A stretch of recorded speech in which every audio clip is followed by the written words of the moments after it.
नमस्कार।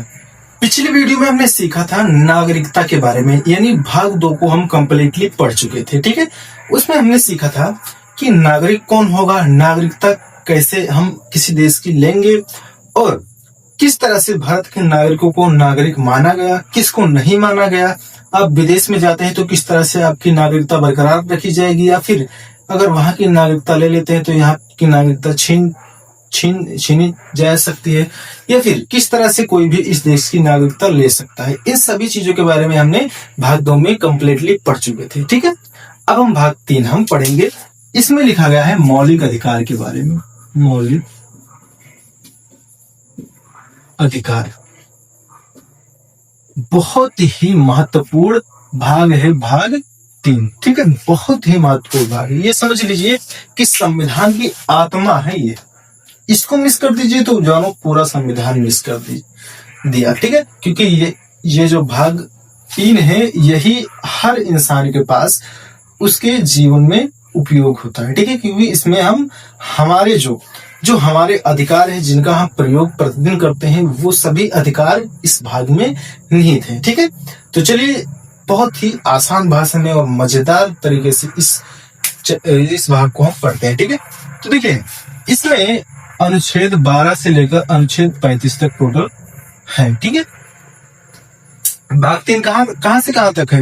अनुच्छेद 12 से अनुच्छेद 35 तक। ठीक है, अब समझते हैं भाग 12 में क्या लिखा गया है। अनुच्छेद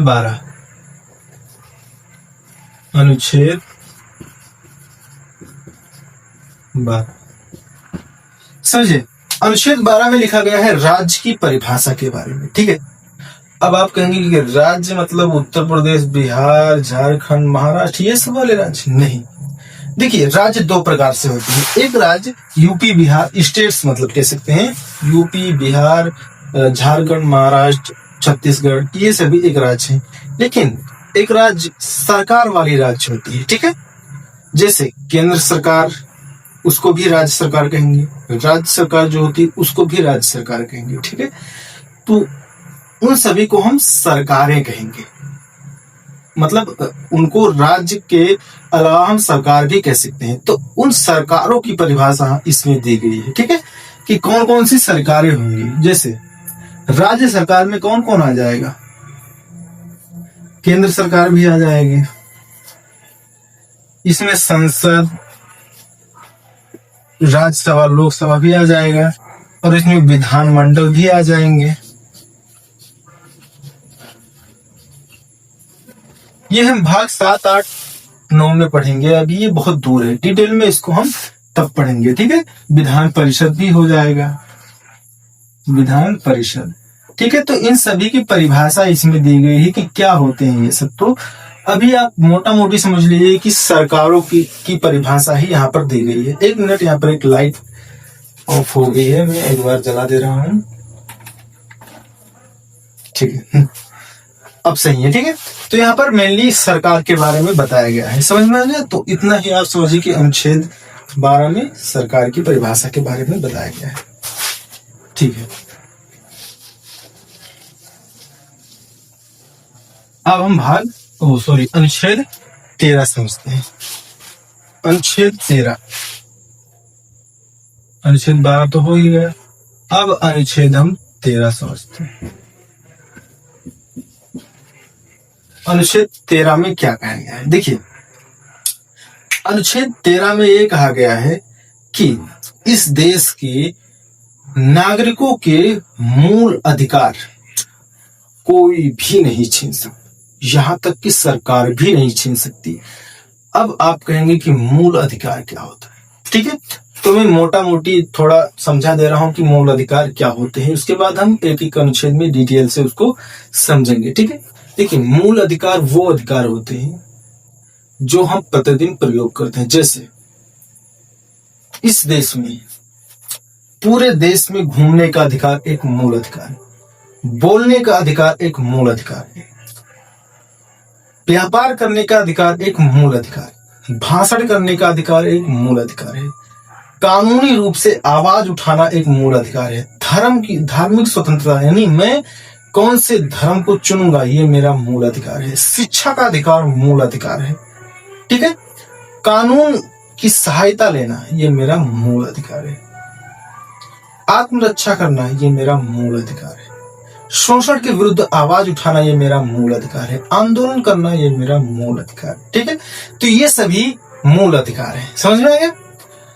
तो मूल अधिकार के बारे में समझ गया। अब इसमें यही कहा गया है कि आपके मूल अधिकार आपसे कोई नहीं छीन सकता। सोचिए अगर आपसे आपके मूल अधिकार को छीन लिया जाता है, जैसे टहलने की आजादी आपका मूल अधिकार है। सरकार कहती है कि मैं आपके मूल अधिकार को छीन रहा हूं, आप पूरे अपने घर के बाहर निकल नहीं सकते, टहल नहीं सकते।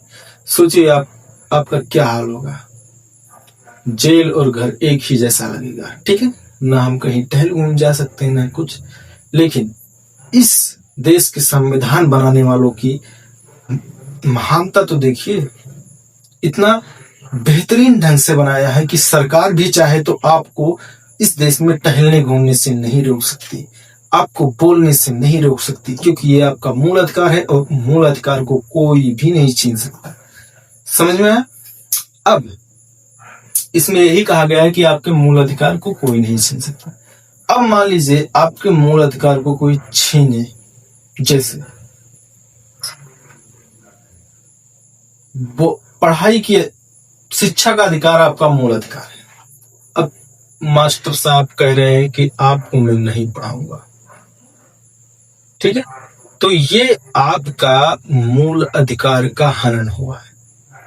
अब अनुच्छेद 13 तो कह दिया आपका मूल अधिकार कोई नहीं छीन सकता, लेकिन अब छीन ले तो ये कहां बताया कि छीन लिया जाएगा तो क्या होगा, ठीक है। तो इसकी भी व्यवस्था है। अनुच्छेद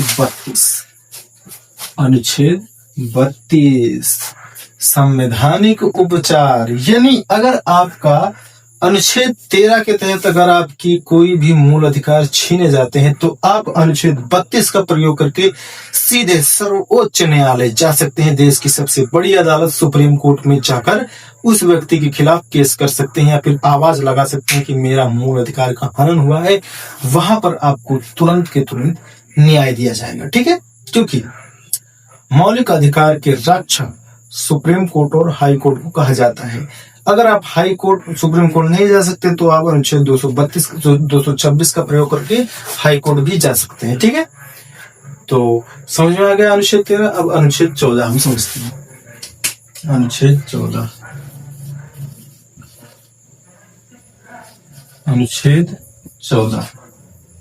14 क्या कहता है। देखिए अनुच्छेद 14 ये कहता है कि आप कानून के नजर में समान रहेंगे। इस देश में कोई भी व्यक्ति कानून से बड़ा नहीं होगा, चाहे जितना धनी हो जाए, चाहे जितना संपन्न हो जाए, चाहे जितना फेमस हो जाए, उसको हमेशा कानून के नीचे ही रहना पड़ेगा, संविधान से नीचे ही रहना पड़ेगा। चाहे वो सुप्रीम कोर्ट के जज हो, राष्ट्रपति हो, प्रधानमंत्री हो, मुख्यमंत्री, कोई भी हो, उसको कानून के दायरे में ही रहना पड़ेगा, ठीक है। कानून से ऊपर कोई नहीं जा सकता। इसमें कहा गया है कानून सबके लिए बराबर होगा। अगर कोई आम आदमी के साथ FIR द्वारा प्रक्रिया करके उसको अदालत भेजा जाएगा, ठीक है, उसको सजा सुनाई जाएगी कोर्ट के द्वारा, तब उसको मतलब कोर्ट के द्वारा उसको न्याय दिया जाएगा। तो उसी तरह एक अमीर इंसान को भी, अमीर के लड़के को भी कोर्ट के द्वारा ही न्याय दिया जाएगा। ऐसा नहीं है कि गरीब के लड़कों को कोर्ट कचहरी में दौड़ना पड़े और अमीर के लड़के घर बैठे उनको न्याय मिल जाएगा कि जाइए मैंने कह दिया तो हो गया, इनको कहीं नहीं जाना है, ठीक है। ऐसा नहीं हो सकता। कोर्ट, सरकार, संविधान और कानून सभी के लिए बराबर होंगे, कोई भी कानून के ऊपर नहीं जा सकता, ठीक है। तो इसमें बेसिकली यही कहा गया है कि कानून के समक्ष सभी समान है। चलिए अब अनुच्छेद 15 देखते हैं। अनुच्छेद 15 ये कहता है कि आप किसी भी व्यक्ति के साथ जाति, धर्म, लिंग या फिर जन्म स्थान के आधार पर भेदभाव नहीं कर सकते। देखिए पहले के जमाने में ऐसा होता था, मैंने इतिहास में कुछ जगह पर पढ़ी है कि जो छोटी जाति के लोग होते थे, जिन्हें लोग कहते हैं कि दलित, अनुसूचित जाति, या फिर SC ST लोग होते हैं, उन लोगों के साथ ना बहुत बुरा व्यवहार किया जाता था। ठीक है, उनको कोई बगल में बैठने नहीं देता था, उनको उनके साथ में कोई बैठकर खाना नहीं खाता था। ठीक है, उनसे यहाँ तक कि लोग पानी भी नहीं पूछते थे, इतना उनकी बुरी हालत थी। ठीक है, और मैंने ये भी पढ़ा है कि आज से लगभग 200 साल पहले कि उनके गर्दन में हांडी टांग दिया जाता था और पीछे झाड़ू बांध दिया जाता था कि जब भी वो थूके तो वो हांडी में थूके, क्योंकि उनके थूक से कहा जाता था कि धरती अपवित्र हो जाएगी। उनके पीछे झाड़ू बांध दिया जाता था कि जब वो चले तो उनके पैर के निशान भी मिट जाएं, क्योंकि इस निशान से भी धरती अपवित्र हो जाती है। ठीक है, ऐसा माना जाता है कि पहले जमाने में होता था। बहुत लोग भी कहते हैं, दादा परदादा भी कहते हैं, आपने सुना होगा। ठीक है, तो बहुत ही दयनीय स्थिति थी उस समय उन लोगों की। ठीक है, तो इसी को ध्यान में रखते हुए संविधान निर्माताओं ने ये व्यवस्था की कि आप किसी भी इंसान के साथ जाति, धर्म और लिंग के स्थान पर आप भेदभाव नहीं कर सकते।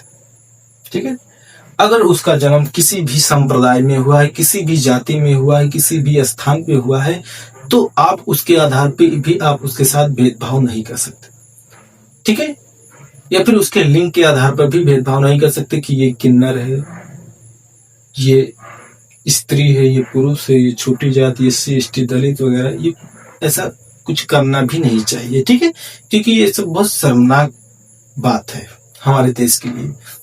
आज अगर हम अमेरिका और चाइना के सामने देखते हैं तो हमारे देश का सिर शर्म के मारे नीचे झुक जाता है कि देखिए वो लोग कितना टेक्नोलॉजी में आगे हैं, फैशन में, बिजनेस में, पैसे में इतने आगे हैं कि हम लोगों का सपना ही रह जाता है उनके जैसा बनने का। ठीक है, उनके हम 70-80% भी नहीं है, इतनी हमारे देश की स्थिति खराब है। ठीक है, वहां के लोग देखते हैं कि किस तरह से हाई स्कूल इंटर के बाद ही उन लोगों को कंपनियों में और जॉब में लगा दिया जाता है, उनको अच्छी अच्छी स्किल्स सिखाई जाती है। ठीक है, ताकि वो अपने माता पिता के सहारे न बैठ पाए। लेकिन हमारे यहाँ 20-22-25 साल का लड़का भी, 30-30 साल के लड़के भी सरकारी नौकरी के पीछे अपनी उम्र गंवाते चले जाते हैं और उनको अंततः थक हार कर जून तोड़ देना होता है और वो बेरोजगार ही पूरी जिंदगी रह जाते हैं। ठीक है, नौकरी के चक्कर में उनकी शादी भी नहीं होती है। ऐसी हाल है हमारे देश का। ठीक है, क्योंकि अब 5 साल वो ग्रेजुएशन करेंगे बैठकर, उसके बाद उनको सर्टिफिकेट मिलेगा, तब जाकर नौकरी का फॉर्म भरेंगे। तो हमारे देश की शिक्षा व्यवस्था भी बहुत ज्यादा गड़बड़ है इस वक्त। तो अनुच्छेद 15 हमने समझा दिया है, पढ़ लिया है। अब हम अनुच्छेद 16 को कल हम पढ़ेंगे। ठीक है, आसान भाषा में, क्योंकि आज गर्मी बहुत है और मैं भी थक गया हूँ, काफी रात भी हो चुकी है, लगभग 1 बज रहे हैं इसमें। तो आप लोग इस वीडियो को ज्यादा से ज्यादा शेयर कीजिए अपने दोस्तों तक, अपने फैमिली में। और हाँ, चैनल पर नए हैं तो चैनल को सब्सक्राइब भी कर लीजिए, वीडियो को एक लाइक कीजिए और आपका कोई भी सवाल हो तो आप कमेंट में जरूर पूछिए, उसका रिप्लाई मैं अगली वाली वीडियो में दे दूंगा। ठीक है, तब तक के लिए बाय बाय, जय हिंद।